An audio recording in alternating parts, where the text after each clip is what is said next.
dipersembahkan oleh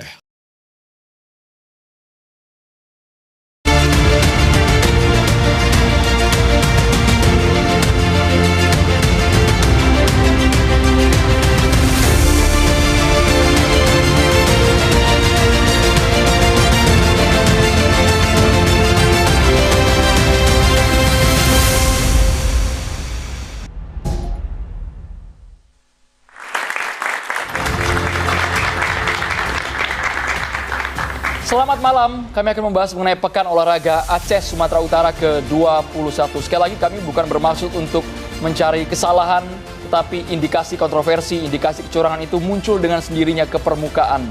Viral di media sosial, mulai dari venue ke arena voli di Deli Serdang yang dianggap tidak memadai, kemudian konsumsi di bawah standar untuk atlet. Meskipun sudah ada klarifikasi, tapi kami juga ingin mengundang semua pihak, Maria ya, malam hari ini agar ajang olahraga multinasional 4 tahun sekali yang harusnya kita bisa menemukan bibit-bibit unggul atlet ini yang viral bukan yang kontroversinya, tapi betul-betul mereka yang sportif menjunjung tinggi olahraga nasional kita. Sepakat Andro, karena kalau kita lihat ini merupakan ajang PON terbesar yang pernah ada, gelaran pembukaan PON juga digelar begitu meriah. Berbeda dengan tahun-tahun sebelumnya, kita ingin cari tahu betul apa yang sebenarnya menjadi masalah di sana, karena baik itu Menpora bahkan Presiden juga melihat ingin kita koreksi, ingin kita evaluasi. Kita bahas tuntas bersama dengan sejumlah narasumber. Kami hadirkan langsung di meja catatan demokrasi beserta juga sejumlah atlet. Saya langsung perkenalkan satu persatu narasumber kami. Nanti pun kami juga ajak untuk berpartisipasi mahasiswa langsung dari Universitas Nasional. Mengikuti betul pastinya ya. Ikut komen juga nggak nih di media sosial? Ramai. Tinggal 3 hari lagi sampai 20 September, teman-teman. Yang paling teringat apa kemarin? Bogem mentah. Kejadian ketika pertandingan antara Sulteng dan juga Aceh ya. Antara Sulawesi dan Aceh. Sangat miris sekali. Ada pemain yang memukul tapi penonton juga meminta, "Mas, itu tonton full pertandingan. Ada indikasi ketidakadilan wasit di lapangan." Apakah betul itu yang terjadi di lapangan ya? Itu yang nanti kita bahas juga. Langsung saja kami perkenalkan sudah hadir di meja catatan demokrasi ada anggota Exco PSSI Bang Arya Sinulinga. Selamat malam Bang. Gunakan mikrofonnya Bang. Selamat malam Bang. Sapa Bang pemirsa kita. Terima kasih Maria. Oke, nanti juga yang akan berbicara mengenai hal ini ada Bang Dede Yusuf, Wakil Ketua Komisi 10 DPR RI. Assalamualaikum. Selamat malam semuanya. Sehat Kang? Alhamdulillah. Salam olahraga yang mana Kang? Coba Kang. Jaya. Wah, atlet juga ya. Atlet juga. Yang ini juga nih Andre nih, kami hadirkan juga ada Pak Hari Doyo Sugianto, manajer angkat besi dari Banten. Selamat malam. Selamat malam. Mbak. Sehat Pak Hari? Sehat. Selalu sehat. Selalu sehat. Selalu Kami juga mengundang, ini merupakan pelatih Rizky Juniansa yang kemarin mengharumkan Indonesia di ajang Olimpiade Paris dan juga merupakan atlet pernah meraih medali perak di Olimpiade London pada tahun 2012, Mas Triatno. Terima kasih. Selamat malam Mas Triatno. Melalui sambungan Zoom, pemirsa bisa Anda lihat di belakang kami, di sisi paling kanan yang kemarin juga sempat ramai diperbincangkan, apakah betul ia merupakan korban kecurangan ketika cabang olahraga tinju. Ada Rusdianto Suku, petinju Lampung, dan juga Peter Samuel Hari, merupakan pelatih tinju Rusdianto Suku. Selamat malam, Mas Rusdianto dan juga Bang Peter Samuel. Selamat malam. Semoga nanti bisa tersambung komunikasi, sinyalnya aman. Kami juga menghadirkan penjabat Gubernur Sumatera Utara, Bapak Agus Fatoni, yang kemarin sempat kesal dan emosi dan bisa dikatakan dia tidak terima ketika dikatakan bahwa PON ini merupakan ajang olahraga multinasional terburuk ya. Iya, selamat malam Pak Fatoni, terima kasih sudah hadir. Dan selamat malam. Tidak pernah ada emosi, tidak pernah ada marah ya, nggak pernah ada. Itu Pak, yang ingin kami dengar itu sebenarnya dari Bapak, supaya malam hari ini jelas semuanya. Senyum terus. Okay. Tapi hatinya Pak, kita mana tahu Pak ya. Baik Pak Agus Fatoni, terima kasih. Nanti kita minta penjelasan lebih lengkap. Kami juga menghadirkan ada Bapak Suwarno, Ketua Panwasrah PON 21 2024. Assalamualaikum, selamat malam. Terima kasih sudah hadir Pak Suwarno. Selamat malam Mas, makasih. Baik, Maria, kita mau dari tinju dulu, dari sepak bola dulu. Ini 2 cabang olahraga yang kemarin dianggap kontroversi. Bukan bahas soal arena dan juga makanannya yang juga viral, tapi 2 cabang olahraga itu ramai diperbincangkan sekarang ya, Maria. Kita berharap tinju ini bisa bergabung bersama kita. Rusdianto Suku, Bang Rusdianto Suku, nyambung Bang? Nyambung. Oke, aman audio. Baik, Bang, kami ingin tahu Bang, kami orang awam ini ingin tahu hitung-hitungannya kemarin di atas ring seperti apa sehingga merasa mungkin dalam tanda kutip ketidakadilan. Ada indikasi kecurangan. Apakah betul seperti itu? Karena yang terakhir kami dengar wasitnya sudah diberhentikan Maria ya. Betul. Bang Rusdianto Suku bisa dijelaskan Bang kronologinya Bang. Di dalam ring seperti apa Bang? Silakan. Ya kalau di dalam ring sebenarnya ya dari ronde 1 sampai 2 ya saya kalah. Tapi ronde 3 kan lawannya udah kena pukul. Tapi wasitnya ngitung itu juga nggak selesai hitung. Baru itu dilanjutin lagi. Pas kedua kena pukul lagi itu nggak dihitung. Terus kesannya wasitnya kayak ngulur waktu gitu. Gamsil dilepas, itu tidak di warning. Jadi ya dalam ini merugikan atlet juga. Itu pada saat di dalam ring, apa komunikasi yang dilakukan Mas Rusdianto bersama dengan wasit pada saat di dalam ring?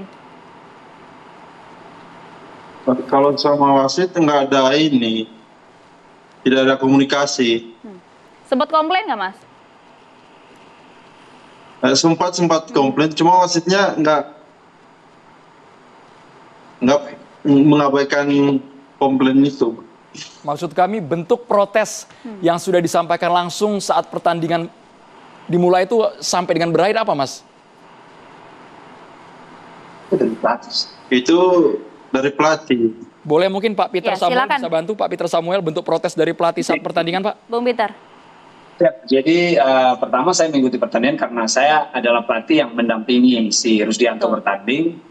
Dari ronde 1 ke 2 memang atlet kami Rusdianto ini kalah. Dan di ronde ketiga kami merubah strategi sebagaimana kita punya strategi harus menang KO. Nah ketika kita strategi sudah jalan, ketika si Rusdianto memukul telak ke rahang tinju, wasit sengaja lambat menghitung dan terkesan mengulur-ulur waktu. Terus yang kedua kena pukulan yang telak lagi, si wasit tidak menghitung, bahkan terkesan mengulur waktu dan ada atlet yang dari Sumut itu yang membuang gamsil, melepas gamsil itu tidak di warning, tidak diberikan teguran atau pengurangan nilai, sehingga giliran sampai dengan akhir ronde keputusannya Lampung kalah. Dan di situ juga ada yang saya menilai ini kejadian kasus ini bukan ada indikasi dari tuan rumah sengaja memenangkan Sumut, tapi saya rasa ini mutlak adalah kesalahan dari wasit dan hakim. Jadi wasit yang memimpin pertandingan itu benar-benar lalai karena dia yang bertanggung jawab. Poin utama dari wasit itu memimpin suatu pertandingan itu pertama dia adil, kedua dia bagaimana harus menyelamatkan petinju. Jadi wasit amatir ini dia lebih mengutamakan keselamatan petinju.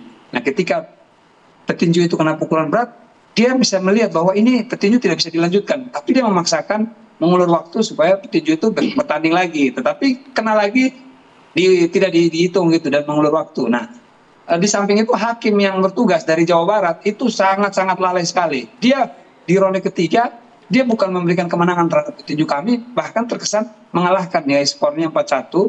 Dan karena ada petinju Sumut yang melakukan pelanggaran pelukan, banyak peluk dan mendapat warning 1 jadi kurang 1 sehingga skornya sama. Dan ketika terjadi skor sama, Lampung dinyatakan kalah. Dan sebelum kejadian itu saya langsung frontal karena emosi, reaksi dari kepemimpinan wasit itu, saya langsung membanting kursi. Dan ketika membanting kursi saya disuruh keluar supaya tidak membuat keributan, padahal maksud saya banting kursi itu hanya memprotes kepada wasit supaya dia benar-benar serius untuk memimpin pertandingan, karena yang kita utamakan itu keselamatan petinju. Saya tidak berpikir kalaupun atlet saya Lampung kalah atau menang itu hasil dari suatu pertandingan, tetapi yang utama adalah bagaimana si petinju Sumut ini diselamatkan.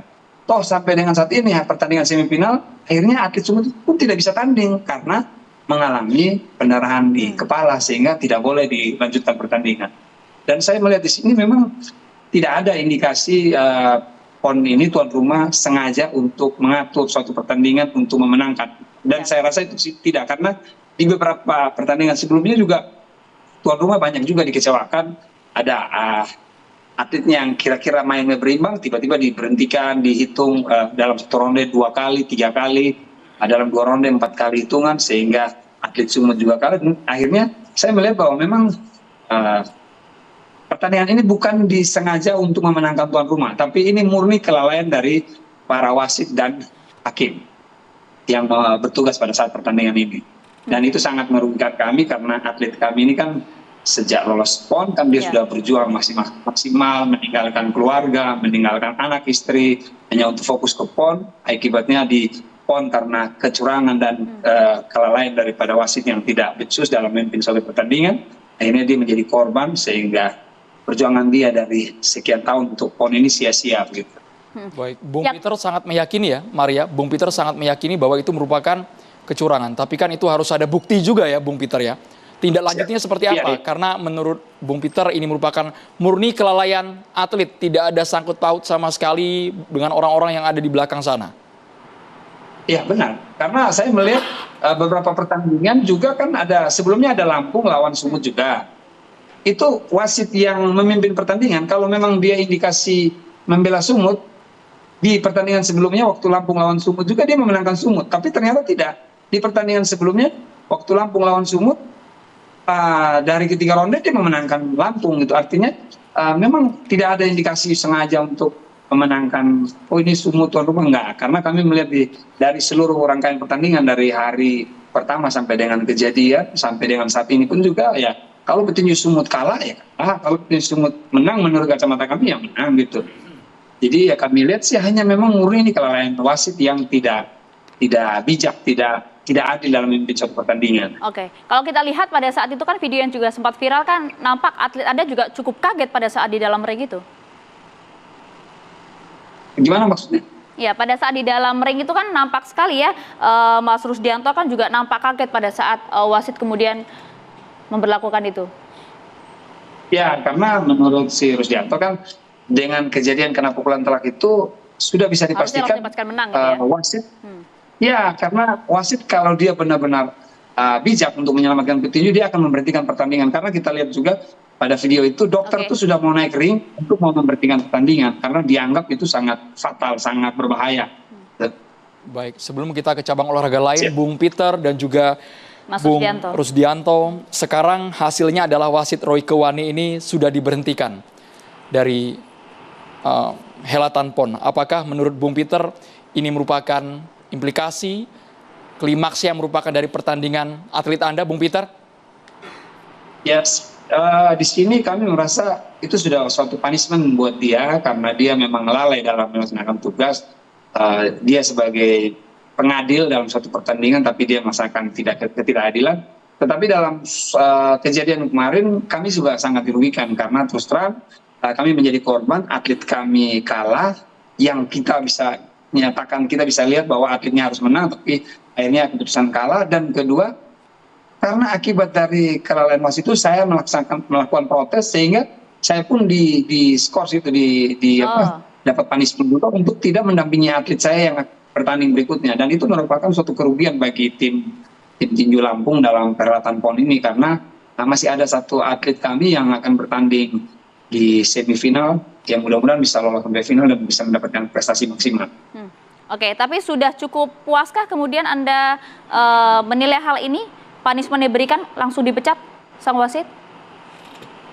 Kalau menurut saya sih untuk tingkat kepuasan kalau kita bandingkan dengan dua sisi ini sangat tidak adil sih. Kenapa begitu? Karena antara perbedaan antara wasit, pelatih dan atlet itu kan sangat berbeda. Wasit bagaimana dia pada saat perhelatan dia hanya memimpin suatu pertandingan. Tidak ada persiapan-persiapan seperti kalau atlet dan pelatih itu melakukan latihan yang jangka waktu panjang, program pemusatan latihan yang sudah dilaksanakan 1 tahun dari setelah pra-PON kita persiapkan sampai dengan PON, tiba-tiba digagalkan oleh kelalaian wasit yang tidak adil. Nah, itulah perbedaan. Ketika wasit dia mendapat punishment begitu, ya bagi dia hanya merupakan suatu sanksi sosial di komunitas wasit saja. Tetapi kami yang atlet dan pelatih ini kan merasa sangat rugi kan.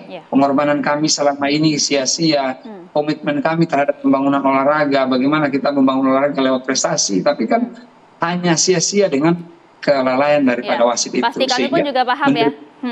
ajang besar seperti PON ini kan pasti tidak instan latihan yang sudah digelar oleh seluruh atlet gitu ya. Selain tadi yang Anda saksikan, yang Anda sampaikan mengenai kredibilitas dari sang wasit, Anda juga merasakan tidak berbagai catatan lain dalam PON kali ini, seperti misalnya yang viral kemarin terkait dengan konsumsi, ataukah mungkin ada keluhan-keluhan lainnya?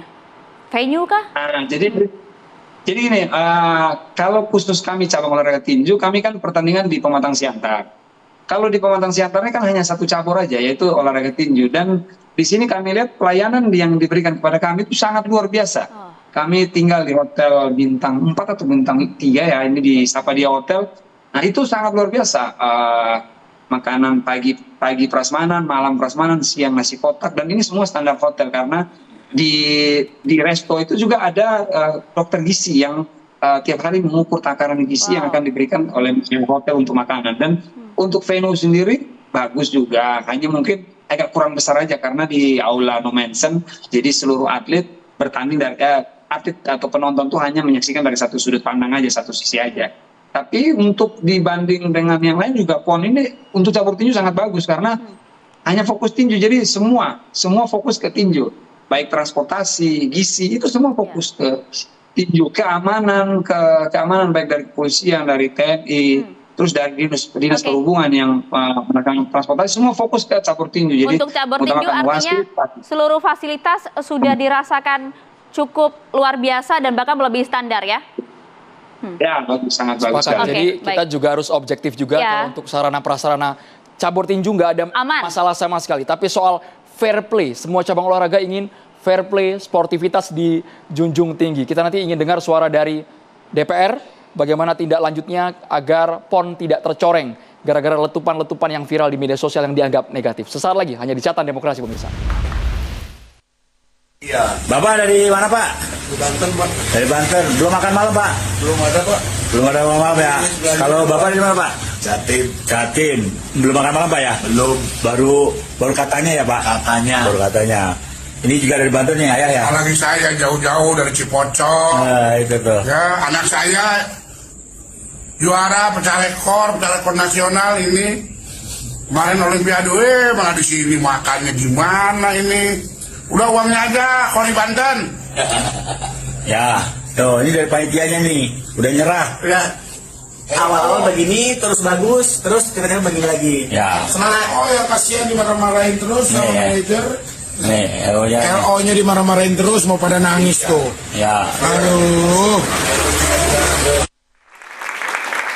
Kita saksikan Maria ya, ini video mereka yang merasa makanannya telat. Di sana ada ayah dari peraih medali emas di Olimpiade Paris yang juga datang ke PON. Ayah dan juga kakaknya di sana juga ada, kakak dari Rizky Junior. Mereka merasakan kok bisa telat makanan. Yang harusnya sudah waktunya ternyata bisa molor 2 sampai 3 jam, Maria ya. Itu dia, nah kan yang pembuat videonya ada di sini, Andrew. Kita langsung tanyakan, Bang Haridoyo, kenapa kemudian sampai narasinya begitu pesimis begitu ya? Kalau kita lihat apa yang terjadi sebenarnya dengan konsumsi itu berlangsung sudah berapa lama? Jadi dari awal kami datang tuh tanggal 1 kita masuk ke hotel. Sebelumnya kami datang dari tanggal 27 dari tim Banten. Nah, kita mandiri datang ke sana. Kemudian tanggal 1 kita masuk ke hotel. Mulai itu pertama aman, hari pertama tanggal 1. Hari kedua terlambat makanya kita masih maklum. Hari ketiga terlambat lagi. Terlambat nih hitungan jam, hitungan. Ya hari. Kalau jam 8 harusnya makan pagi itu ketemunya jam 10. Artinya sementara kan kita mau pertandingan nih. Apalagi kalau mungkin kalau pada saat latihan mungkin nggak ada masalah. Cuman pada saat pertandingan itu ya, khawatirnya nggak sempat makan gitu kan jatuhnya. Makan, apalagi kan kalau di angkat besi itu ada timbang badan jam 8, main jam 10 kan makan nggak boleh terlambat tuh. Bagaimana kondisinya seperti apa. Apalagi kalau yang lagi diet atau yang lagi over kan itu penting buat kami itu. Nah kemudian yang terjadi itu makan pagi, makan siang akhirnya. Digabung? Ya nanti datangnya makan pagi itu jadi makan siang. Nah, terus nanti datang lagi makan siang untuk makan malam. Karena baru datang jam 3 sore, jam 2.30 gitu loh. Apalagi yang terakhir yang kekesalan mungkin teman-teman juga dari Jawa Timur segala macam. Itu jam 9.45 itu belum datang makan. Malam. Malam? Ya.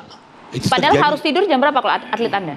Rata-rata jam 9 atau jam 10 udah tidur. Tapi ini harus nunggu makan dulu. Akhirnya pada ya kayak Abang Arya tadi. Cari beli nasi sendiri, ada nasi goreng. Gimana mau bicara kualitas gitu kan. Itu di luar jam. Isi menu makanannya gimana, Kualitas? Bang Hari? Ya aman-aman aja sih buat kita sih. Coba sebenarnya. disebutkan lauk pauknya apa aja. Karena kan banyak Ayam juga juga ada, telur juga ada. Ya tapi ya begitu deh. Ya menurut saya begitu sih, deh itu gimana tuh? Begitu deh. ya begitu deh gitu maksudnya. Bisa dibayangin sendiri. Karena ya Maksud kami gini Pak, ini komposisinya mungkin kan langsung sama atletnya juga. Ini kebetulan atlet kita ya. Jadi tahu percis. Kami pengurus tuh malah nggak sempet makan tuh di situ. Karena kita harus ngurusin yang lain lagi kan.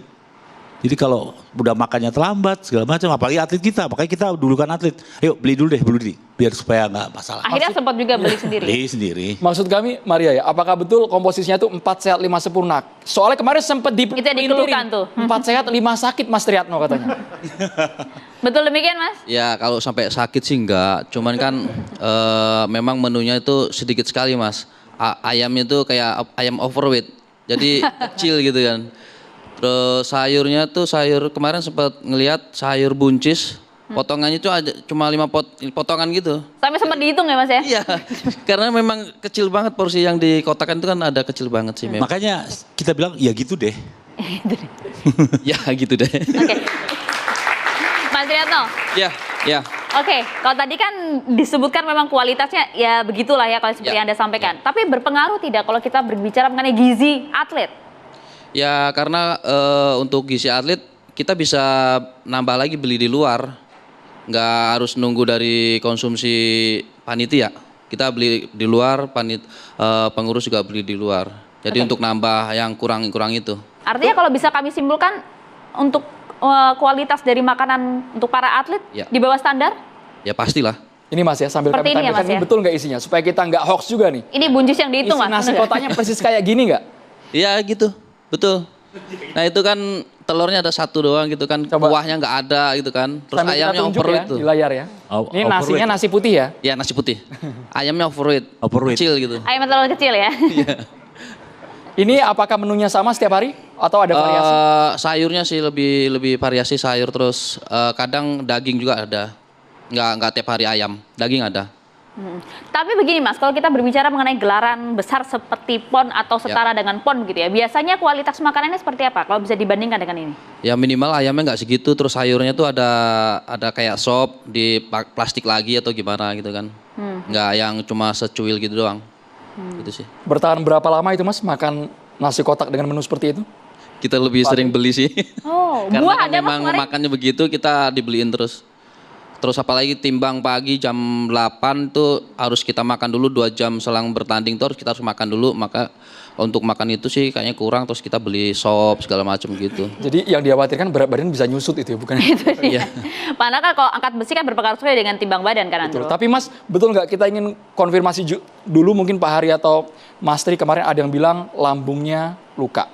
Ada yang katanya sakit perut sampai diare. Betul tidak kabar-kabar itu? Kalau di angkat besi sih alhamdulillah nggak ada yang seperti itu sih Mas. Karena ya mungkin atlet angkat besi itu atletnya kuat-kuat ya, apalagi ya Strong-strong ya Mas. Ya, strong kan karena angkat besi terus kan. Terus latihan juga ada yang overweight, terus ada juga yang underweight, itu nggak yang sampai di hari kayak gitu sih, enggak sih, alhamdulillah. Artinya kami di angkat besi biasanya jaga. Jadi artinya masing-masing harus udah pinter jaga bagaimana kalau under, kalau upper itu harus atur sebenarnya rupa. Jadi sebenarnya yang kami pikirkan itu sekarang ini, kenapa sih ketika ini angkat besi atau ini caburnya sepak bola kok disamain menunya? Itu yang kami sayangkan. Harusnya jangan disamain. Kebutuhannya beda soalnya. Kebutuhannya beda. Harusnya angkat besi ya beda dong. Kalau sama senam atau sama apalagi gitu lah, apa pelari kan beda. Kalori, proteinnya beda semuanya, nggak ada yang sama. Itu yang mungkin harus kemudian ke depan mungkin ya, saran kita ke depan itu supaya ada perbedaan lah. Harus penanganannya khusus, jangan, ini kayaknya kemarin pas kita tanya itu pas datang yang cateringnya, Bang kenapa kok belum selesai? Di dapurnya Bang belum beres. Itu ada pernyataannya dari orang cateringnya. Karena waktu itu teman-teman Surabaya, dari Jawa Timur dan ada beberapa lagi tuh ya, saya lupa. Dari Papua juga waktu itu. Sebenarnya, kok ini terlambat? Dapurnya belum beres Bang.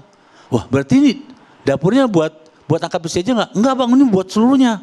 Nah itu kan artinya mungkin penanganannya saja mungkin menurut kami yang kurang baik. Ini Aceh atau Sumut? Aceh ini. Aceh. Pendampingan dokter gizi ada juga nggak untuk angkat besi? Ya nggak ada. Nggak ada. Biasanya? Tim masing-masing bawa. daerah mungkin bawa. Iya. Ini antara jawabannya sepertinya terdengar sama-sama pasrah. Kami juga sebenarnya miris sih Bang ya. Miris karena harusnya standar atlet, kebutuhan gizinya, kualitas makanannya harus betul-betul diperhatikan. Betul. Sepertinya Komisi 10 udah ingin bersuara, Kang Dede. Ajang 4 tahunan yang harusnya bisa dipersiapkan dari jauh-jauh hari. Nyatanya sekarang. Persiapan 4 tahun Kang Dede. Ya baik, terima kasih.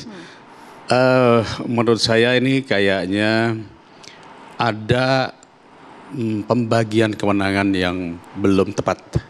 Jadi kan sebetulnya kalau kita berbicara PON 4 tahunan ini ada 2 sumber pendanaan, oke? Ada namanya APBN dan ada namanya APBD. APBN itu fokus kepada penyelenggaraan dan mungkin dalam konteks ini adalah venue-venue pembangunan. Lalu kemudian ada APBD. APBD ini terkait masalah soal tadi logistik, makanan dan lain-lain ya. Nah kalau menurut saya sistem ini ke depan harus kita perhatikan benar-benar. Karena itu ada semua di dalam undang-undang keolahragaan, itu ada salah satunya, misalnya kita berbicara pasal 47 ayat 2, pemerintah pusat bertanggung jawab terhadap penyelenggaraan Pekan Olahraga Nasional dengan menugaskan Komite Olahraga Nasional selaku penyelenggara. Di ayat 3-nya, pemerintah daerah yang ditetapkan oleh penyelenggara bertanggung jawab terhadap pelaksanaan Pekan Olahraga Nasional. Dan lain-lain, ada juga bagaimana fungsi evaluasi. Nah, ketika kita berbicara makan, saya sepakat atlet angkat besi, tinju dengan atlet biliar itu makannya beda. Ya. Kalau yang namanya atlet-atlet yang membutuhkan energi yang lebih besar, ya sudah pasti makanannya nggak bisa ditaker sama. Artinya dari konteks ini kita melihat ada katakanlah karena APBD ya ini namanya sifatnya tender ya. Jadi akhirnya siapa yang menang itu yang pegang misalnya pegang sekian cabur pasti berantakan. Mestinya mungkin ke depan perlu kita pikirkan satu sistem baru. Mungkin Pak Nigara juga saya pikir juga memahami. Setiap cabur dia menetapkan sendiri siapa cateringnya dan jenis makanannya apa. Ya. Dibiayai oleh pemerintah daerah dengan standar harga yang ditetapkan. Agar tahu betul kebutuhannya. Agar gitu ya? tahu, karena kalau tidak isinya kacang panjang melulu, yang ada bukan yang ngangkat besi nih. Jadi menurut saya ini ada satu sistem yang perlu kita perhatikan baik-baik. Dan yang kedua, ini masalah soal curang atau tidak curang atau apapun. Memang kalau yang namanya tuan rumah itu pasti ingin mempertahankan sebagai juara. Itu sangat wajar ya. Kita pun juga demikian ketika Indonesia melakukan event-event nasional, internasional, kita harus berjuang all out karena ada anggaran daerah, anggaran rakyat yang dipakai, kita ingin menjadi pemenang. Sehingga sudah pasti otomatis kecurigaan-kecurigaan itu pasti akan terjadi. Tapi dari cerita yang tadi dikatakan bahwa murni ini adalah kalau saya katakan tadi adalah kelemahan daripada pihak pengadil ya, artinya pengadil itu dalam hal ini adalah wasit-wasit ya. Nah tapi konteksnya adalah kembali kita juga harus mengapresiasi pemerintah daerah yang sudah mengeluarkan anggaran yang dikeluarkan itu kalau nggak salah kita berbicara antara pemerintah pusat dan pemerintah daerah saja. Pemerintah pusat melalui Kemenpora saja mungkin hampir sekitar 500 miliar, PUPR hampir 1,7 triliun, pemerintah daerah itu kurang lebih hampir sekitar 1,7 triliun. Jadi otomatis sebetulnya mereka, kawan-kawan kita juga baik Aceh maupun Sumut, pasti ingin memberikan pelayanan yang terbaik. Namun, nah ini cerita di balik itu semua. Saya melihat memang ini agak terlalu belum siap 100%. Kami Komisi 10 pernah mengatakan dulu berkali-kali, siap nggak nih? Kita ada pemilu, kita ada pilpres, kita ada pilkada langsung, semuanya PLT. Kita lagi mengatakan demikian. Apa nggak diundur aja? Mungkin di Desember. Karena fokusnya pasti akan terbagi. Pasti terbagi, ya kan? Tapi kemudian kita mengatakan, enggak kita siap, ya sudah. Dan kondisi yang kita lihat seperti ini itu adalah efek-efek dari keterburu-buruan, sebetulnya sih itu. Bentar itu dulu. Baik, kita simpan dulu komentar Kang Dede. Kalau tadi Kang Dede sudah nyenggol PLT, penjabat Gubernur Sumatera Utara, juga kami hadirkan Pak Agus Fatoni. Tapi sebelum ke Pak Agus, mungkin Bung Nigara dari jaketnya udah pakai jaket tinju nih Bang. Bung Nigara ingin komentar dulu soal skorsing tinju. Hitung-hitungannya bagaimana, apakah betul di sana tidak ada fair play sama sekali, ada ketidakadilan sampai wasitnya kabarnya diberhentikan, Bung Nigara? Ya, oke, terima kasih Andro. Ini ada, kalau Pak Dede ini atlet, jadi ngomongnya pasti pas karena dia atlet gitu. Jadi banyak yang orang nggak ngerti kalau Dede Yusuf ini adalah atlet yang luar biasa dulu. Beruntung berhenti jadi atlet. Beruntung berhenti jadi atlet. Kalau enggak duduk di sini dia. Jadi saya kira tadi soal tinju memang miris ya. Saya sebagai ya komentator TV One lah tinju ya. Ada petinju yang jatuh 2 kali. Saya setuju juga bahwa itu bukan membela Sumut, bukan. Memang wasitnya aja ngawur menurut saya ya. Jadi saya diminta juga oleh Pak Kamarudin Simanjuntak bagaimana pendapat saya. Saya sampaikan pendapat saya. Itu 2 kali jatuh. Jadi setiap petinju naik itu dikasih modal 10-10. Jadi kalau dia seri ya 10-10. Atau 9-9 kalau baku pukul gitu ya. Pukul. Kalau menang angka 10-9. Kalau jatuh poinnya dikurang 2. Ini 2 kali jatuh poinnya kurang 4. Itu pertama. Ya. Yang kedua, waktu dia lepas gamsil, ngambil, ya pakai gloves itu nggak mungkin bisa, dia kan. Kemudian dia buang lagi, lari ke sana, itu kurang 1. Artinya petinju Sumut harus dikurangi poin 5. Saya setuju juga bahwa di amatir tuh menyelamatkan petinju jauh lebih penting. Wasit ini nggak menyelamatkan petinju Sumut, membahayakan. Buktinya sekarang dia dirawat. Ini sesuatu yang sangat lebih fatal lah gitu ya. Iya, prihatin. Jadi saya waktu ditanya mau diapain nih wasit, saya bilang pulangin. Dan itu cepat sekali Pak Kamarudin Simanjuntak bertindak gitu.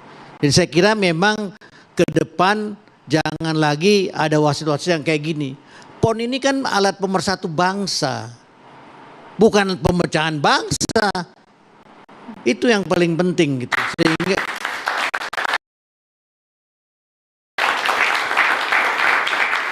Sehingga dalam pagelaran PON ini semua bisa menikmati.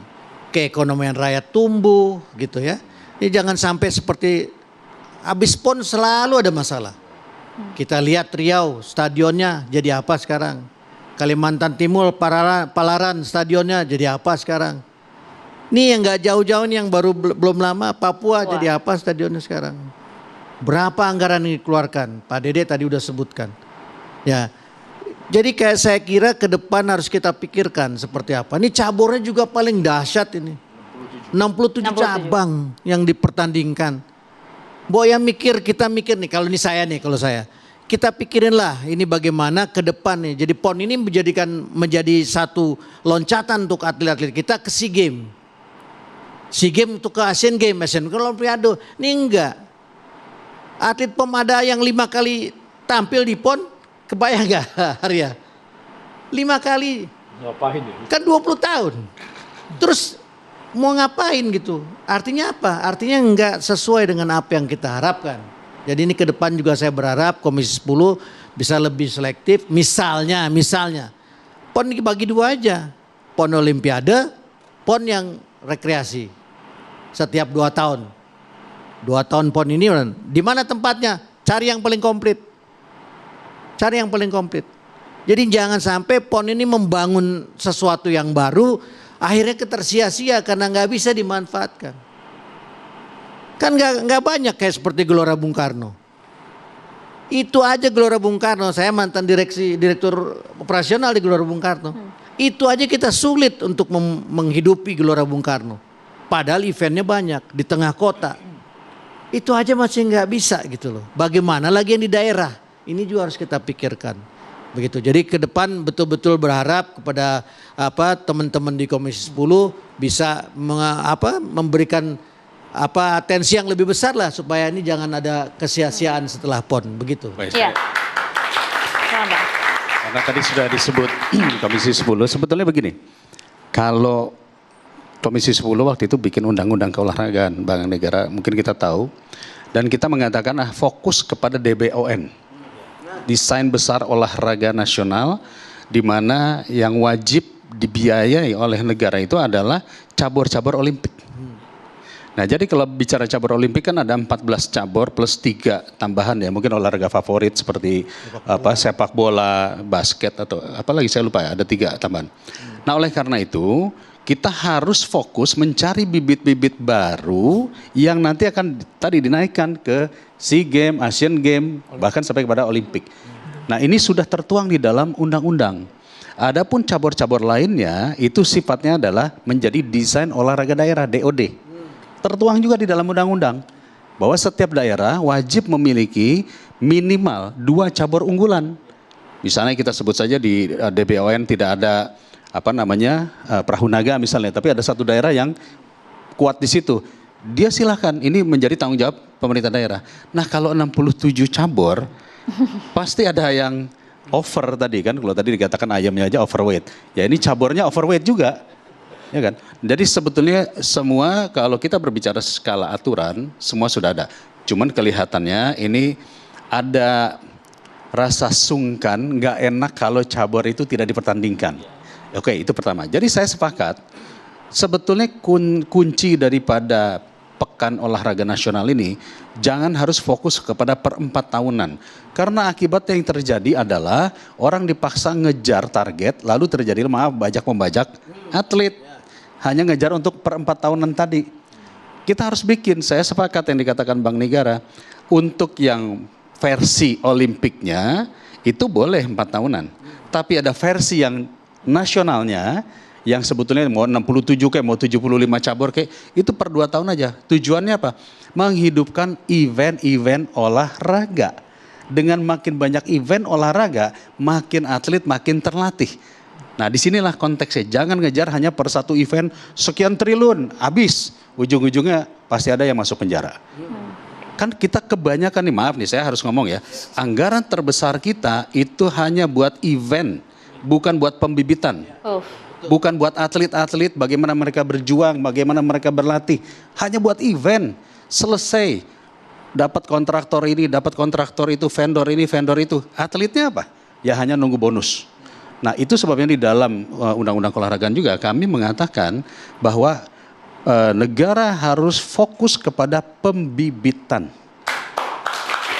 Atlet fokus pada atletnya, bukan kepada eventnya.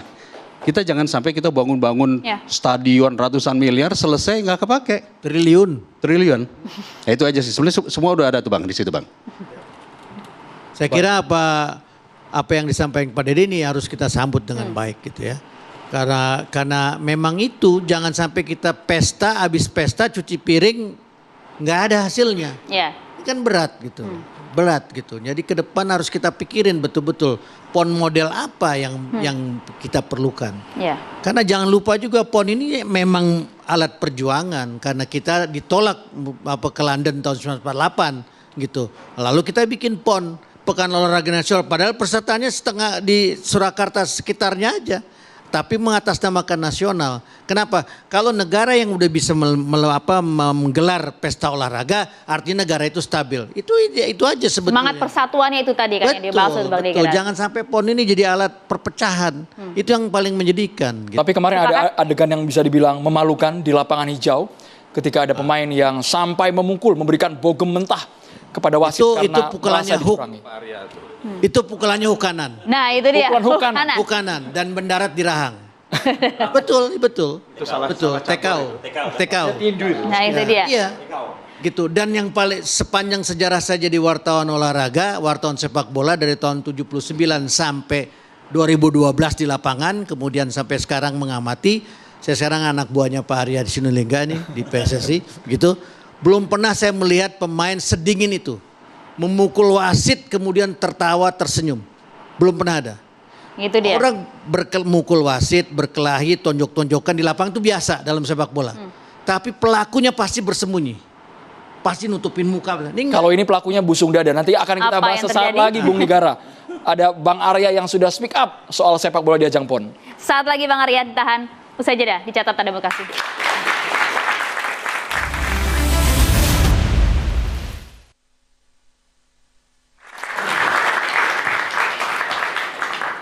Ya, Bang Arya Sinulinga, apa yang sebenarnya terjadi kemarin di lapangan hijau kalau kita melihat berbagai kisruh mengenai sepak bola yang harusnya menjadi pemersatu di PON ini, nampaknya banyak sekali beberapa catatan, termasuk juga Boga Mentah kemarin yang hadir di lapangan hijau, hingga kemudian ada dugaan pengaturan skor di sana.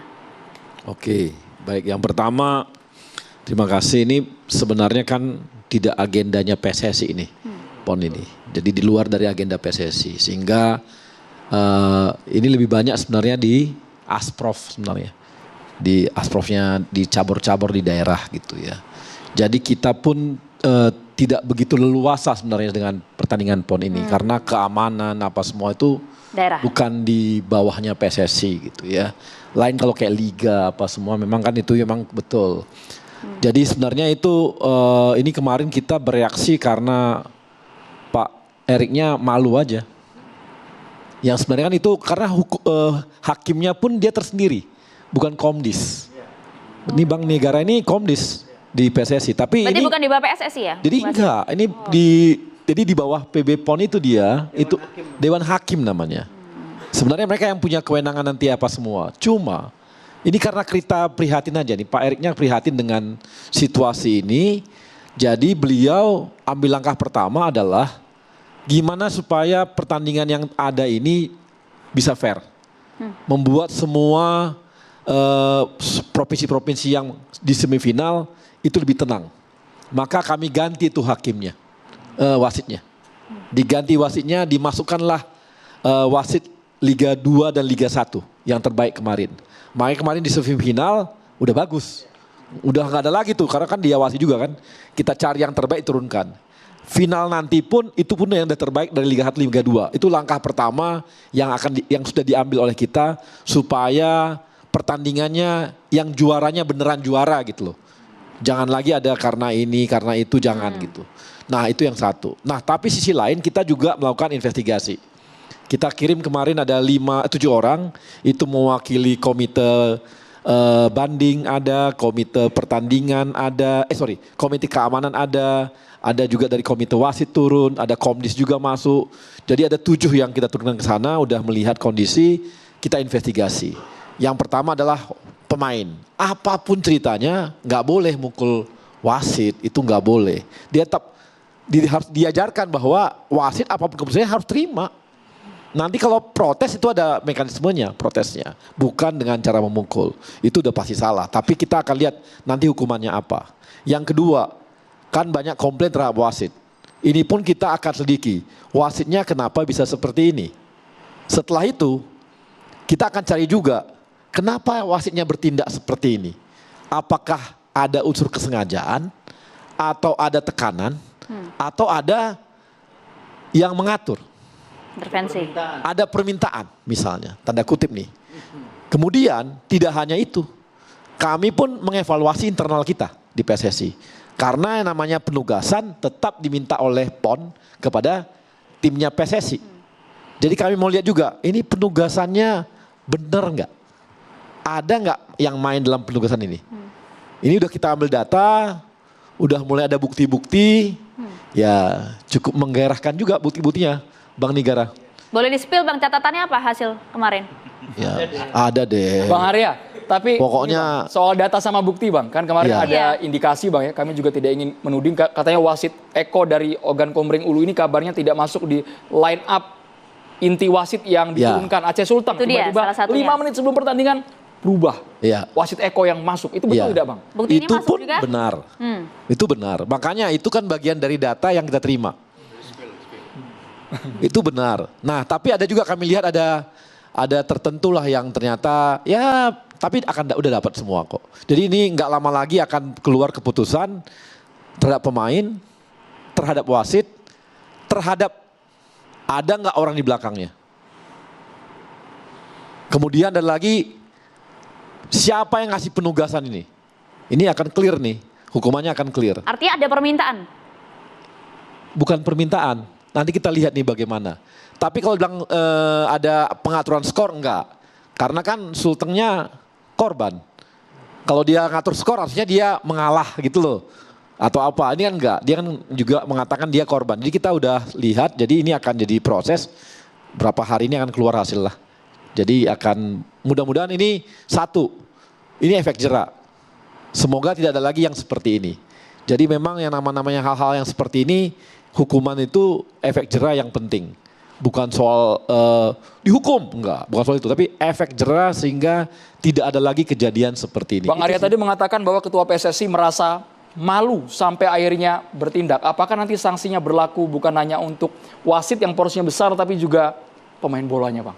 Pemain bolanya pasti juga. Punishment yang sama. Pasti itu kan udah jelas, itu kan dia mukul wasit nggak boleh. Udah pasti dia kena, udah pasti hukumannya apa kita belum tahu, tapi itu pasti terkena hukuman pasti. Nggak mungkin enggak. Cuma wasitnya nanti kita lihat. Wasit kan ini kita yang mengatakan begitu kan, tapi nanti kan dari fakta-fakta tanya jawab yang kita lakukan, kami udah pengawas pertandingan udah kita lihat, tanya pengawas wasit udah ditanya, ini data-data sudah dikumpulkan, jadi udah berapa hari ini akan keluar hasilnya. Bapak sudah keluarkan, betul. PSSI bahkan hingga turun tangan menyikapi hal ini. Tapi nampaknya Pak Suwarno tadi sudah mencatat banyak hal nih. Kita perlu tahu juga, Pak Suwarno, kami ingin dengar juga Pak Suwarno mengenai kisruh yang terjadi di PON ini. Catatan Anda sejauh ini seperti apa, Pak? Ya, Bapak-bapak sekalian yang saya hormati, PON ini memang berbeda dengan PON-PON sebelumnya. PON ini dilakukan di 2 provinsi dengan mengikutkan 65 cabang olahraga. Kalau tadi ditanggapi kenapa mesti harus banyak, kita menyiapkan PON itu untuk multi event berikutnya di SEA Games khususnya maupun Asian Games dan Olimpik. Cabang-cabang olahraga di SEA Games itu berganti-ganti, berubah-ubah. Sehingga apabila kita hanya menyiapkan Olympic spot, maka pada saat SEA Games kita pasti akan ketinggalan jauh. Oleh sebab itu, kita selalu melibatkan cabang-cabang di luar dari cabang Olimpiade. Nah, kita lihat seperti di PON yang lalu, itu di Papua 37 cabur. Di Jawa Barat 44 cabur, di Riau 40 cabur. Sekarang kita lakukan di 2 provinsi, di mana masing-masing sudah memilih. Aceh memilih cabur apa saja, Sumatera Utara sudah memilih cabur apa saja, sehingga mereka mesti sudah mempertimbangkan fasilitas dan lain sebagainya. Nah, itu kondisinya. Kemudian PON ini kita mempertandingkan 1039 nomor. Dari 1039 nomor dimulai dari tanggal 28 Agustus, 29 Agustus beberapa cabang sudah bermain. Kalau kemudian dari 1039 sekarang sudah sekitar 68% sampai dengan sore ini. Kemudian ada catatan-catatan nomor-nomor tertentu, mungkin tadi ada kaitannya dengan tinju, dan kemudian ada catatan dari sepak bola. Khusus tinju itu mempertandingkan 20 nomor. Catatannya 1 yang itu kemudian dianggap sebagai sesuatu yang merugikan. Kami melihat bahwa proses dari umpamanya ada protes, wasit tidak benar, maka ada urutannya, mereka bisa menyampaikan ke Dewan Hakim pertandingan. Apabila Dewan Hakim pertandingan pun tidak bisa menyelesaikan, maka selanjutnya kita akan berbicarakan Dewan Hakim PON. Khusus sepak bola, sepak bola itu dari mulai awal sampai dengan kejadian kemarin adalah pertandingan yang ke-34. Yang 33 tidak ada masalah, bahkan tadi malam sendiri yang kita menuju untuk final dan semifinal, menuju ke final, itu juga tidak ada masalah. Beberapa catatan memang kita lihat di lapangan seperti yang disampaikan oleh Pak Sinulinga dan lain sebagainya tadi, bahwa proses untuk ke depan memang ini sudah disiapkan supaya ada efek jerah bagi atlet, sudah jelas mereka salah apapun alasannya, sedangkan wasit sedang diinvestigasi. Ini sekarang tim investigasi dari PSSI sudah ada di Aceh, mudah-mudahan ini akan menghasilkan dan memutuskan sesuatu yang pas. Baik. Bapak-Ibu sekalian, jadi kami melihat bahwa melihat PON ini saya harapkan untuk bisa dilihat secara menyeluruh, bukan hanya yang kaitannya dengan masalah saja, umpamanya melihat tinjunya, melihat sepak bolanya, tapi tidak melihat bagaimana cabang-cabang yang lain. prestasi yang kita capai sampai dengan hari ini banyak sekali, bahkan ada yang memecahkan rekod-rekod yang ada di lapangan. Atletik kita bisa memecahkan rekod sekitar 12 nomor, renang 10 nomor, selam kolam itu 13 nomor, angkat berat itu 2 nomor, panjat tebing 4 nomor, menembak itu cukup banyak. Sehingga mari kita lihat secara komprehensif. Kaitannya dengan konsumsi, memang kami masih belum bisa mengatur kaitannya dengan pembedaan konsumsi dari masing-masing cabur. Ini akan menjadi satu masukan, dan mungkin sistem apakah ini dikembalikan kepada provinsi masing-masing atau tetap ditangani oleh tuan rumah. Nah, ini nanti selesai PON, kami kira ini akan menjadi evaluasi kami. Yang berikutnya, kita menyiapkan PON. Kalau berbicara PON dari mulai Riau 2012, 2016 di Jawa Barat, itu semua PON itu adalah ditanggung oleh tuan rumah. Kemudian ada sedikit bergeser di Papua, itu banyak dibantu pembuatan venue dan penyelenggaranya oleh pemerintah pusat. Sehingga penyiapan untuk PON Aceh dan Sumatera Utara ini, mereka mengatakan Papua dibantu, kami mestinya juga dibantu, sehingga beberapa penyiapan ini dibantu oleh pemerintah pusat. Antara lain penyiapan venue. Penyiapan venue itu untuk Sumatera Utara dibantu membuat satu stadion. Waktunya memang tidak seperti pembangunan yang sifatnya normal, sehingga ada kesan bahwa ini terburu-buru. Satu venue yang disiapkan sebagai stadion nanti akan digunakan untuk acara penutupan, itu satu lokasi dengan beberapa venue yang lain yang disiapkan oleh APBD. Sehingga pekerjaan itu dilakukan secara bersama-sama, sehingga saling mempengaruhi dan terjadilah hambatan-hambatan yang terjadi. Di situ ada venue untuk atletik sebagai Stadion Madia, di situ ada venue untuk GOR bela diri, ada venue untuk volley indoor dan stadion. Nah, ini pintunya masuk satu, sehingga pada saat stadion akan finishing juga dipengaruhi oleh kegiatan pembangunan yang lain. Khusus untuk volley, ada beberapa sorotan yang mengatakan bahwa volley ini jalannya dan lain sebagainya. Ya, memang jalan itu bukan disiapkan yang sesungguhnya untuk menuju venue itu. Karena venue yang jalan yang menuju ke venue volley ini memang sekarang sedang ditata untuk menuju ke stadion itu sendiri dalam mereka persiapan penutupan. Ya. Baik, tadi Anda juga sempat menyinggung memang ada nampak seperti terburu-buru persiapan dilakukan di sejumlah daerah. Nanti kita akan langsung tanya kepada pemangku wilayah Pak Fatoni, nanti bisa dijawab usai jeda. Sesaat lagi Catatan Demokrasi.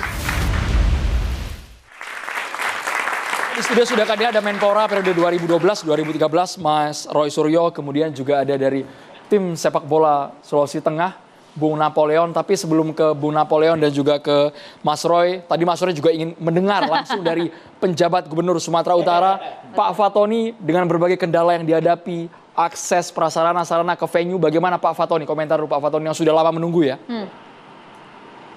Iya, terima kasih Mas Andro, Mbak Maria. Dari sisi infrastruktur, dari sisi venue, di Sumatera Utara pada prinsipnya semuanya sudah siap. Artinya tidak ada pertandingan yang tertunda, tidak ada yang dipindahkan. Hanya yang sering disoroti adalah stadion utama. Stadion utama itu tidak digunakan untuk pertandingan, tetapi digunakan untuk penutupan. Dan insya Allah untuk penutupan tanggal 20 nanti semuanya juga sudah siap. Nah, yang viral kemarin masalah jalan itu adalah jalan di belakang gedung bola voli indoor. Jalan itu tidak digunakan untuk umum. Namun setelah kejadian itu langsung diperbaiki, langsung diperkeras, dan kemudian sudah bagus. Jadi ini manfaatnya di situ. Kemudian tadi juga banyak disinggung tentang makanan. Kalau di Sumatera Utara untuk atletik dan official itu seluruh makanan itu ada di hotel. Jadi menunya menu hotel dan dijamin sesuai dengan standar. Bahkan ada ahli gizi di setiap hotel-hotel itu. Begitu juga di setiap hotel juga disediakan tenaga kesehatan yang nginap di hotel itu. Jadi kita berusaha memberikan pelayanan yang terbaik, makanannya makanan hotel, kemudian ambulan juga disiapkan di venue, di setiap venue itu kita siapkan 2, transportasi juga bisa on call, bisa juga ada yang melekat. Ini semua untuk pelayanan, dan kemudian volunteer kita untuk pendamping bahkan hari ini sampai mencapai 81.000 Walaupun yang terjun langsung tentu tidak sebanyak itu. Ini sebagai bukti komitmen kita untuk betul-betul bisa menyelenggarakan PON dengan sebaik-baiknya. Termasuk juga untuk venue, banyak venue-venue sebenarnya kalau kita angkat, kita lihat banyak venue-venue di Sumatera Utara itu berstandar internasional.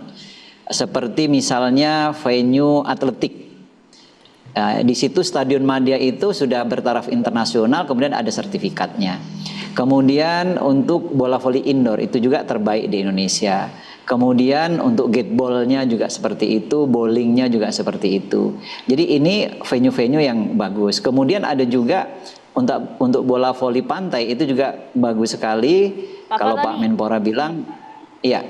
Iya, Pak Fatoni, kalau kita lihat ini kan sedang kami tampilkan di layar kaca tadi Pak Fatoni bagaimana kemudian video-video yang viral mengenai atlet voli yang kemudian sempat melewati beberapa jalan venue belakang stadion yang belum siap begitu ya, hingga kemudian ada sepatu yang tertinggal dalam lumpur dan lain-lain begitu ya. Mengapa kemudian atlet-atlet itu bisa lewat situ Pak? Kalau Anda sampaikan tadi itu bukan jalan utama.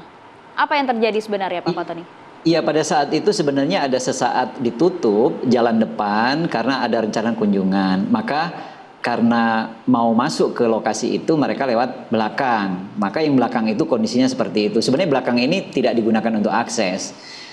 Yang digunakan itu depan. Namun karena ada terungkap itu ya kita kemudian bergerak cepat, kita tangani, kita atasi. Kemudian sudah kita buat bagus, mulus dan sudah selesai. Dan untuk pembangunannya sebenarnya ini ditargetkan untuk di pintu belakang itu, jalan belakang itu ya sampai dengan Desember karena kontraknya sampai dengan Desember. Berbeda dengan yang lain-lain. Misalnya stadion utama yang digunakan untuk penutupan itu kontraknya sampai dengan tanggal 13 September, misalnya seperti itu. Jadi tadi seperti disampaikan bahwa anggaran untuk PON ini bersumber dari dua, ada yang bersumber dari APBN, ada yang bersumber dari APBD. Pelaksananya juga ada yang dari pusat, ada yang dari daerah. Nah, inilah juga tantangan bagi kita pelaksanaan PON di dua provinsi itu. Kita harus menyinkronkan koordinasi, terus menyamakan langkah-langkah dengan dua provinsi. Karena ini PON ini juga bukan hanya tanggung jawab daerah, tapi juga tanggung jawab pusat. Maka juga harus koordinasi dengan pusat juga. Nah, ini berbagai pihak ini menjadi penting untuk menjadi PR kita ke depan. Manakala PON itu sudah ditetapkan 4 tahun sebelumnya, maka 4 tahun itu harus sudah mulai dirumuskan langkah-langkah yang konkret, yang terukur. Siapa melakukan apa, bagaimana, termasuk penganggarannya. Ini saya kira menjadi PR kita agar PON yang akan datang bisa lebih baik lagi. Baik, Pak Fatoni, ini sepertinya Mas Roy Suryo ingin bertanya langsung kepada penjabat Gubernur Sumatera Utara. Mas Roy, langsung ke poinnya. Terima kasih Pak Fatoni. Kita tadi juga dengar bagaimana penjelasan Pak Warno dan narasumber yang lain ya. Saya juga tadi ngikutin di jalan. Artinya gini, sayang banget ya. Saya juga setuju, sayang banget citra PON ini Pekan Olahraga Nasional ke-21 ini menjadi kalah dengan adanya berita-berita buruk tadi. Jadi maksud saya tolong bagaimana media center dan kemudian PR yang ada di baik di Sumatera Utara di tempat Bapak maupun yang di Aceh itu menguatkan, karena sayang banget ya beberapa prestasi dan juga tadi beberapa stadion itu kan bagus. Maksud saya begini, bukan hanya berguna bagi Sumatera Utara dan Aceh, tapi berguna bagi PON 22 nanti di Nusa Tenggara Barat dan Nusa Tenggara Timur. Karena saya pun worry ya, di sini ada Kang Dede nih, sahabat baik saya dari dulu sampai sekarang. Jadi artinya bagaimana untuk menyiapkan PON ke-22 itu bagus gitu supaya tidak terjadi hal seperti ini. Jadi maksud saya Pak Fatoni segala keunggulan tadi tampilkan. Saya membaca itu sebenarnya ada stadion yang bertarafnya internasional, ada sertifikat dan lain sebagainya. Tapi kenapa itu nggak muncul gitu loh. Dan memang pesan saya ya ini semua terjadi Mbak Aya dan juga Mas itu kan gara-gara ada pilkada. Nah Bapak tolong ya jangan sampai orang-orang yang lagi ngurus pilkada, yang lagi bersaing itu ya concern ke yang ditugasi di PON, ya concern di PON. PON ini milik negara, milik Indonesia, bukan milik daerah gitu loh. Itu maksud saya. Kami juga kehadiran. Baik. Pak Fatoni, tadi singkat boleh sebelum ke Bang Arya? Seperti ingin komentar. Kita terkendala Zoom mungkin, agak sedikit delay. Silakan Pak Fatoni. Silakan komentar singkat sebelum ke Bang Arya. Iya betul. Jadi saya setuju bahwa PON ini adalah tingkat nasional. Tentu pelaksanaan PON ini baik buruknya menjadi citra bangsa kita. Oleh karena itu kita bersama-sama bagaimana membuat PON ini semakin baik. ya memang kita akan terus maksimalkan fungsi media center, fungsi publikasi kita akan maksimalkan. Sebenarnya kalau dari sarana prasarana media center kita ini lebih baik dari media center pada saat Olimpiade. Namun gempuran yang terakhir itu membuat kita harus belajar lebih baik, bahwa kita harus lebih maksimal lagi menyampaikan informasi-informasi yang positif. Dan ini terus kita bekerja, siang malam teman-teman juga terus berkumpul, kita terus merumuskan langkah-langkah, dan terus kita akan menyampaikan informasi-informasi yang terbaik. Jadi tanggung jawab ini bukan hanya tanggung jawab daerah, tapi tanggung jawab semua pihak. Maka tadi pembagian tugas itu yang menjadi penting. Siapa melakukan apa dalam jangka waktu berapa lama, kemudian bagaimana pembagian kerjanya dan seterusnya, itu sangat penting sekali. Dan sebenarnya kalau diungkap satu-satu seperti pelayanan yang ada di Sumatera Utara, kita memberikan pelayanan yang terbaik, termasuk transportasinya, akomodasinya. Yang kita sediakan 8.000 kamar itu 92 hotelnya itu lebih dari bintang 3. Kemudian makanannya didampingi oleh ahli gizi. Jadi di Sumatera Utara ada ahli gizi yang juga bisa berkonsultasi, bisa memberikan advice, bisa memberikan pendampingan untuk gizi-gizi atlet-atlet tertentu. Itu sudah kita siapkan semua. Dan perlu kami tegaskan lagi bahwa untuk atlet sekali lagi dan juga official, semua makanan itu ada di hotel. Yang di kotak itu. Tapi nggak apa-apa Pak Fatoni, maaf. Kalau mau curhat aja di sini gitu loh, nggak perlu sungkan-sungkan. Artinya seperti tadi, atlet pada lewat jalan berkubang. Kata tadi Bapak itu katanya ada pejabat yang lewat. Pejabatnya ki sopo gitu loh. Pejabat kok terus mengalahkan atlet dan justru kemudian beritanya PON ini yang jadi dikorbankan, jadi jelek. Kan sayang gitu loh. Jadi nggak curhat aja Pak Fatoni, nggak apa-apa. Gitu. Saya sedikit menyoroti masalah infrastruktur. Ini bagus-bagus. Jangan nanti kita seperti PON Papua. PON Papua selesai PON akhirnya rusak dan sebagainya. Riau juga begitu. Nah ini saya sih usul begini. Ini sama dengan kejadian kami di PSSI. Sekarang semua stadion yang dibangun oleh PUPR, kami minta, dari PSSI minta, supaya dikerjasamakan dengan klub. Klub yang kelola. Nah mungkin nanti di Sumatera Utara sama Aceh, kan stadionnya bagus itu. Lapangannya ada 3 lapangan loh di sana. Serahkan aja kepada klub yang ada di sana untuk dikelola. Jadi nggak butuh uang APBD untuk pemeliharaan atau dikasih ke Asprofnya. Jadi cabornya dikasih untuk pengelolaan. Tapi jangan dituntut APBD terlalu tinggi ya. Artinya jangan sampai seperti Riau dan Samarinda juga kan? Iya, sayang. Benar. Jadi Sayang banget. bagus dikasih ke cabornya. Misalnya gini kayak bola. Silakan Asprof atau PSSI Sumut kelola tuh lapangannya. Jadi bisa kami berdayakan. Latihan di situ, kami bisa sewakan kemana. Jadi biaya pemeliharaan operasionalnya bisa dipelihara daripada nanti nganggur stadionnya. Kayaknya nggak cuman ini Bang, cuman satu cabur aja. Iya, pasti yang lain juga iya. Gitu, jadi kayak tadi bowling misalnya. Kan sayang kalau nanti terbengkalai. Bagus kasih ke cabur, silakan cabur kelola. Jadi kami akan cari pembiayaannya, pemeliharaan dan sebagainya. Sehingga bisa kami manfaatkan daripada akhirnya klub-klub sewa lagi lapangan. Sayang. Cari Ini menjadi catatannya untuk pemangku daerah, untuk Pak Fatoni juga. Ngomong-ngomong sepak bola, tadi sudah hadir Bung Napoleon Bonaparte. Kemarin apa yang terjadi kalau kita lihat di lapangan hijau, tadi juga sudah menjadi catatan juga dari PSSI, Bang Napoleon. Ya baik, terima kasih Mbak. Assalamualaikum warahmatullahi wabarakatuh. Jadi kalau mau lihat ke belakang kronologis yang terjadi kemarin, memang sebelum pertandingan memang kami sudah curiga setelah DSP yang diberikan ke kami itu, wasit yang memimpin pertandingan itu beda dengan wasit yang masuk ke lapangan. Jadi dari DSP daftar susunan pemain itu, wasit yang memimpin pertandingan itu dari Sidoarjo. Tapi ternyata dengan asisten itu dari Jakarta Selatan kalau nggak salah itu. Tapi ternyata yang masuk itu yang memimpin malah yang dari Sumatera Kumbar. Selatan. Ya, itu yang menjadi kecurigaan kami. Padahal pada waktu 1 hari sebelum kick off itu kami sudah wanti-wanti pada waktu di MCM Match Coordination Meeting, kami sudah bilang sampai abang yang pengawas wasit bilang percaya wasit, kemudian wasit akan memimpin stadion adinya. Saya bilang kami 1000% percaya wasit. Kami tidak akan protes apabila memang wasit akan memimpin sesuai dengan law of the game. Tapi setelah itu, setelah kami bermain, kemudian kami juga merasa heran, ya, kenapa waktu itu sesuai jadwal itu kita mainnya di lapangan besar di Stadion Harapan Bangsa. Nah, tiba-tiba dengan alasan rumputnya belum bagus karena dipakai pembukaan dipindah ke di Murtala. Sedangkan di Murtala itu tahu semua. Kita kan waktu itu lawan tuan rumah. Penonton pasti memuda. Dan itu terjadi. Pada waktu terjadi kontroversi kami protes, botol berhamburan ke arah kami. Jadi puncaknya setelah di pertandingan itu ada beberapa keputusan wasit yang kami anggap kontroversi dan ada beberapa cuplikan video. Alhamdulillah waktu itu juga disiarkan secara langsung. Jadi semua data tentang pertandingan itu. Bung Napoleon Bonaparte. Tapi kenapa ujungnya sampai ada tadi bahasa Bung Nigara pemukulan, kena rahang wasit tadi kata Bung Nigara tadi ya. Kenapa sampai dan ketika sudah memukul sepertinya Rizkynya tidak merasa bersalah, tidak menyesal, membusungkan dada tetap di lapangan. Bahkan sempat dirangkul oleh teman-teman dari tim. Gimana tuh Bung? Sangat dingin tadi kalau Bung Nigara sampaikan.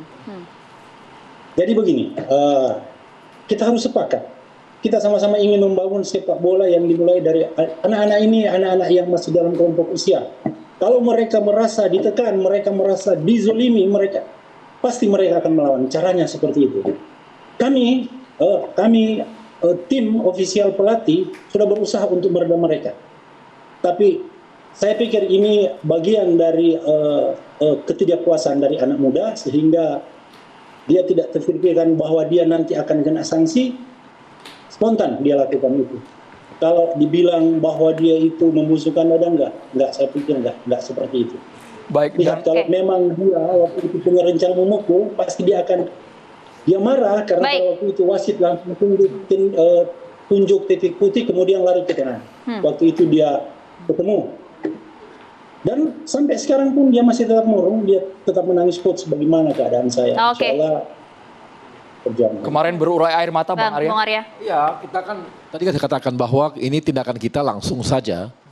Ada investigasi, hukuman nanti akan jelas kalau memang ada bersalahnya. Kalau ada permainan kita akan hukum lebih ke dalangnya. Bahkan sampai ke penugasannya pun yang menugaskan wasit siapa itu pun akan sudah kita cari. Jadi akan keluar hasilnya. Mudah-mudahan ini memuaskan semua pihak. Tapi yang tadi kembali lagi, apapun ceritanya tidak boleh ada tindakan kekerasan di dalam lapangan. Nggak ada argumentasi apapun untuk itu kalau namanya kita mau tanding bermain bola. Kecuali kita mau memang tinju cabornya gitu. Satu lagi Bang Arya, jangan sampai ada wasit tembak lagi ya. Ya ini yang mau kita selidiki. Kita mau selidiki nih gimana ini terjadi. Itu dia ke depannya nih kalau kita berbicara ya. Oke, baik. Kalau kami dari DPR tentu melihat the show must go on. PON harus selesai dengan membanggakan. Masih ada beberapa hari lagi. Dalam beberapa hari ke depan karena ada triliunan uang rakyat yang dipakai, 3 triliun lebih ya. Itu harus benar-benar menjadi sesuatu yang memberikan benefit, sukses prestasi olahraganya, sukses infrastrukturnya, sukses multiplier efek kepada sektor perekonomian di bawah, dan paskanya, ini yang penting.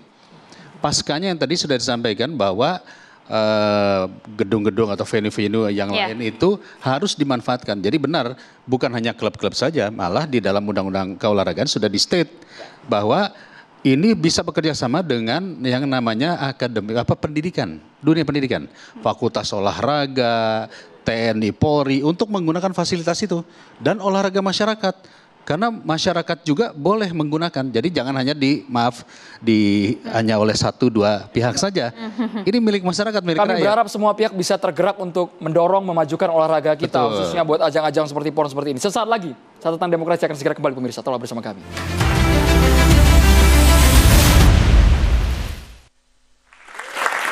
Kami yakin Bapak Ibu, Bapak-bapak semua sih nggak ada ininya ya.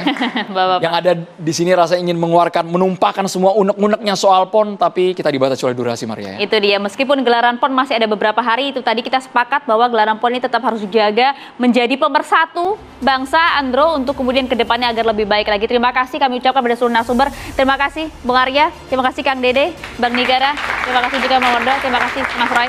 Pak Tri, penjabat Gubernur Sumatera Utara, terima kasih Pak Fatoni. Dari Pak Suwarno, kemudian Bang Napoleon Bonaparte. Salam Bang ya buat Rizky Bang ya. Salam untuk Rizky Bang.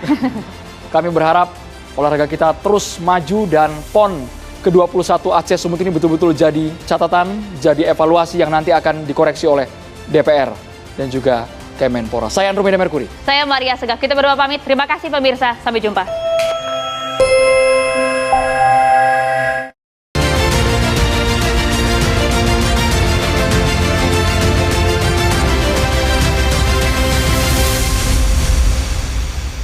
Dipersembahkan oleh